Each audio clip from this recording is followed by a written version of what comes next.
Bulletin में सबसे पहले साबिक वजीर आजम और पाकिस्तान तहरीक इंसाफ के चेयरमैन इमरान खान का बयान शामिल करेंगे, जो कहते हैं कि इस्टेब्लिशमेंट 3 तजावीज़ लेकर आई, इलेक्शन वाली तजवीज़ से इत्तफाक किया। उन्होंने कहा कि मैं इस्तीफे और तहरीक अदम एतमाद की तजवीज़ कैसे मान सकता था। मेरे खिलाफ नवंबर से साजिश शुरू हुई, जनवरी में तहरीक अदम एतमाद लाने का प्लान हुआ। नुमाइंदा जियो न्यूज़ अयाज अकबर यूसुफ़ज़ई ने हमें ज्वाइन किया है। अयाज, बताइए चेयरमैन PTI ने क्या कहा है मजीद?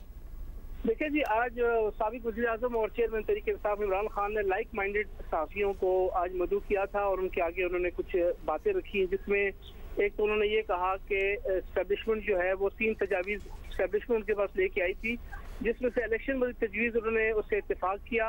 उन्होंने कहा कि मैं इस्तीफे और तहरीक एतमाद की तजवीज़ कैसे मान सकता था, और उन्होंने कहा मेरे खिलाफ जो है वो नवंबर में साजिश शुरू हुई और बाद में उसकी फौरी बाद जो है मेरे ऊपर जो अदम एतमाद की तजवीज़ जो है जो तहरीक है वो जमा होगी। रूस के हवाले से उन्होंने कहा कि रूस जाने से पहले जनरल बाजवा को फ़ोन भी किया था और जनरल बाजवा ने कहा कि हमें रूस जाना चाहिए। एक जिसमें इम्पोर्टेंट बात है इलेक्शन कमीशन के हवाले से, उन्होंने कहा कि इलेक्शन कमीशन का जो नाम है वो एस्टेब्लिशमेंट ने हमें दिया था, क्योंकि अपोजिशन के साथ डेडलॉक हो गया था। तो उसके बाद chief election commissioner Sultan Raja का नाम जो है, सिकंदर सुल्तान राजा का नाम हमें एस्टेब्लिशमेंट ने दिया था। उन्होंने चीफ इलेक्शन कमिश्नर की तैनाती पर डेडलॉक की वजह से ये हुआ। जस्टिस फाइज ईसा के खिलाफ रेफरेंस के हवाले से उन्होंने कहा कि ये हमारी गलती थी, हमें गैर जरूरी तौर पर अदालती महाजराई नहीं करनी चाहिए थी। उन्होंने कहा कि कौम जो है इस साजिश को तस्लीम नहीं किया, उन्होंने पूरा मुल्क मेरे साथ है। इंडिया अमेरिका डू मोर की बातें की तो कोई नहीं बोला। जिस तरह अवाम हमारे साथ निकली है ऐसे तवक्को कोई नहीं कर रहा था। उन्होंने कहा कि पाकिस्तान ने अमरीकी जंग से बहुत नुकसान उठाया है, मुल्क को फौज की बहुत ज़रूरत है, कोई ऐसी बात नहीं करूंगा जिससे फौज को नुकसान पहुंचे। उन्होंने कहा रूस से हथियार, तेल, गंदम, गैस की बात की। रूस गंदम तेल 30% सस्ता देने को तैयार था। आज़ाद खारजा पॉलिसी होती तो ये ना होता। उन्होंने कहा मुल्क माशी खुशहाल होना शुरू हुआ तो मेरे खिलाफ साजिश आ गई। ये नैब FIA केसेस खत्म कराएंगे, माफी अगर NRO तो मिल गया। उन्होंने कहा कि कौम को आज़ादी से निकालना पड़ेगा। उन्होंने कहा कि अमरीकी सफारत खाने हमारे नाराज MPA से मुलाकातें की। उन्होंने अमरीकी जो है वो धमकी आने के बाद इत्तेहादी भी उनके साथ मिल के और मीडिया पर बदतमीजी पाबंदियां लग गई। ये कहाँ का लिबरलिज्म है। उन्होंने ये भी कहा कि ये साजिश कामयाब हो गई है तो कोई वज़ीर आज़म अमरीकी धमकी से सामने कैसे खड़ा होगा। हमें कहा गया रूस ना जाए, दूसरी जानब इनका इत्तेहादी इंडिया तेल खरीदता रहा। उन्होंने कहा कि हमें कहा गया रूस के खिलाफ UN में वोट दें। कौम कई बार जो है वो 1000 अरब का फायदा किया और रेकोर्डिक जो है उस हवाले से उन्होंने कहा कि वो मसला मैंने हल किया। इसके साथ साथ उन्होंने कहा कि फौज को जो है वो DHA में एक प्लॉट मिलता है, वो जो मर्जी उसके साथ करें। तोशा खाना के हवाले से उन्होंने कहा कि तोशा खाना से मुझे जो चीज़ें मिली वो मैंने 50% कीमत अदा करने के बाद उनको खरीदा। और उन्होंने कहा कि हमने तोशा खाना की चीज़ों की कीमत 15 से बढ़ाकर 50% है। उन्होंने ये भी कहा कि हमारे खिलाफ कोई करप्शन या स्कैंडल नहीं आया, कोई डील हमारे सामने है तो बताएं, मैं चैलेंज करता हूं। उन्होंने ये भी कहा कि तोशा खाना का जो सामान है वो मैंने बेच के उससे बड़ी गाला की रोड ठीक करवाई है।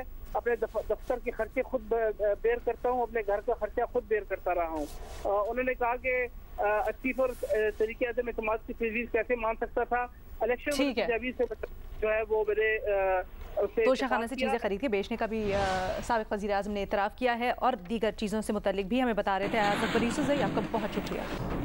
आगे बढ़ते हैं। सुप्रीम कोर्ट में आर्टिकल 63 की तशरीह के लिए दायर सदारती रेफरेंस पर समाअत हुई।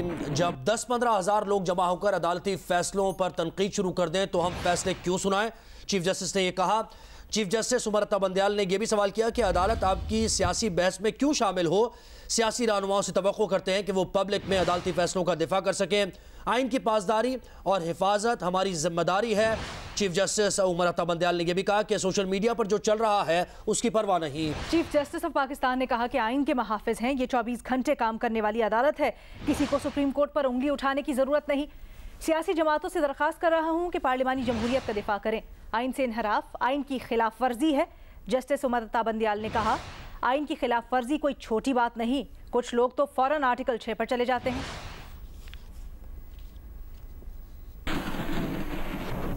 पंजाब असम्बली की सूरत हाल के ऊपर बात करते हैं थोड़ा। पंजाब असम्बली में पुलिस एहलकारों पर तशद्दुद करने वाले अरकान असम्बली की शनाख्त कर दी गई है। तशद्दुद करने वाले अरकान के खिलाफ मुकदमा दर्ज करके गिरफ्तार करने का फैसला किया गया है। 24 घंटों में अहम गिरफ्तारियों का इम्कान है। पुलिस पर तशद्दुद करने वालों में खवातीन अरकान असम्बली भी शामिल हैं। वायरल वीडियोज़ में फयाज चौहान, उमर तनवीर, राना शहबाज, ख्याल कास्त्रो, हाफिज अम्मार यासिर शामिल हैं। इसके अलावा महेंद्र सिंह पाल और बासिक कयूम अब्बासी भी शामिल हैं। नवाबजादा वसीम, तैमूर सऊद भी तशद्दुद करने वालों में शामिल हैं। फुटेज में आबिदा राजा, मोमिना वहीद, जैनब उमर, शाहिदा अहमद, आसिया अमजद को भी तशद्दुद करते देखा जा सकता है। डिप्टी स्पीकर पर तशद्दुद करने वाले अरकान असम्बली के खिलाफ पहले ही मुकदमा दर्ज किया जा चुका है।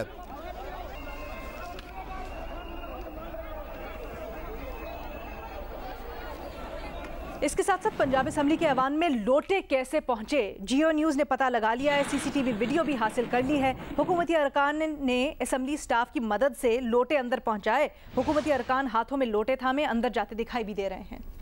सिक्योरिटी स्टाफ ने किसी को लोटा अंदर लेकर जाने से मना नहीं किया।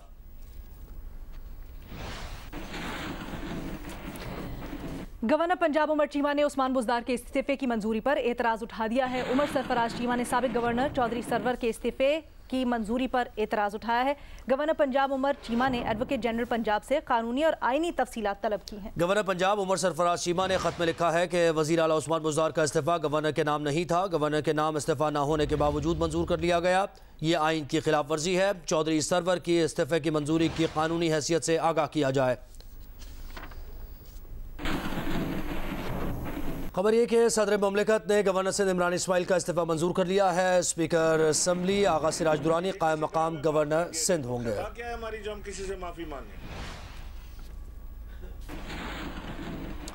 और उस्मान बुज़दार का इस्तीफा और चौधरी सरवर को फारिग करने की अंदरूनी कहानी सामने आ गई है। मजीद तफसीलात जानते हैं bureau chief Lahore rice Ansari साहब से। रईस साहब, क्या तफसीलात हैं इसकी? देखिए, जो अभी मामला सामने आया है कि जो मौजूदा गवर्नर हैं, मौजूदा गवर्नर ने ये कहा है कि जो इस्तीफा पेश किया गया था उस्मान बुज़दार का, वो डायरेक्ट गवर्नर को पेश नहीं किया, वो आइन के खिलाफ है। लेकिन जब ये चौधरी सरवर साहब मौजूद थे तो उस वक्त परवेज अलाई साहब और महमूद रशीद ने ये कहा कि आप इस्तीफा मंजूर कर लें, और उस वक्त उन्होंने उनको मंजूर करने के लिए जो इस्तीफा है उस्मान बुज़दार से तस्दीक कर ली थी। लेकिन उसके फौरी बाद उनको इस्लामाबाद बुला लिया गया और इस्लामाबाद बुलाकर ये कहा गया कि आप इस्तीफा मंजूर करें और अगले दिन इजलास बुलाएं। उस पर गवर्नर सरवर ने कहा कि ये जब तक इस्तीफा मंजूर होने के बाद नोटिफाई ना हो, इजलास बुलाना गैर आईनी हो जाता है।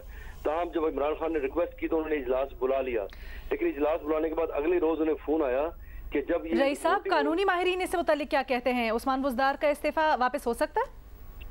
नहीं, बिल्कुल ऐसी बात नहीं है। इस्तीफा जो है वो मंजूर हुआ, क्योंकि वो बात ये है, वो ये कहते हैं कि गवर्नर ने अगर पर्सनली उनसे तस्दीक कर ली कि वो उन्हीं का इस्तीफा है तो ये मंजूरी समझा जाता है। और इसका अगर एतराज उठाया जाना था तो जब चीफ मिनिस्टर के कागजात दाखिल हुए थे उस वक्त एतराज उठाया जाता, लेकिन क्योंकि उनका इस्तीफा जो है मंजूर हो चुका है तो वो क्योंकि गवर्नर की तस्दीक शुरू होती है, वो उन्होंने पर्सनली उनसे तस्दीक कर ली थी। लेकिन इस पे मामला उस वक्त गवर्नर साहब का खराब हुआ जब इस्लामाबाद में ये कहा गया कि अगले रोज फोन करके ये कहा गया कि जब इजलास होगा और अगर 50% कोई वोट ना ले सके तो आप फौरी तौर पे असेंबली जी ठीक है। बहुत शुक्रिया रईस अंसारी साहब तफसीलात के लिए। और फैसलाबाद में 900 सीसीटीवी कैमरों की मदद से शहर के अहम मकामात की मॉनिटरिंग के लिए स्मार्ट सिटी प्रोजेक्ट का इफ्तिताह कर दिया गया। आपको ये भी बताते चले कि रीजनल पुलिस ऑफिसर ने इससे मुतल्लिक ये बताया है कि इमरान महमूद ने स्मार्ट सिटी प्रोजेक्ट का इफ्तिताह किया। आरपीओ ने बताया कि मीडिया कॉम केबल नेटवर्क के ताउन से शहर में 300 नए कैमराज लगाए गए हैं, जबकि पहले से नस्ब 600 कैमराज को मॉनिटरिंग सिस्टम का हिस्सा बना दिया गया है। कैमराज से मॉनिटरिंग के लिए SSPR ऑपरेशंस ऑफिस में मॉनिटरिंग रूम भी कायम किया गया है। उनका कहना है कि स्मार्ट सिटी प्रोजेक्ट से शहर को महफूज बनाने और जराइम पेशा अफराद की सरकोबी में मदद मिलेगी।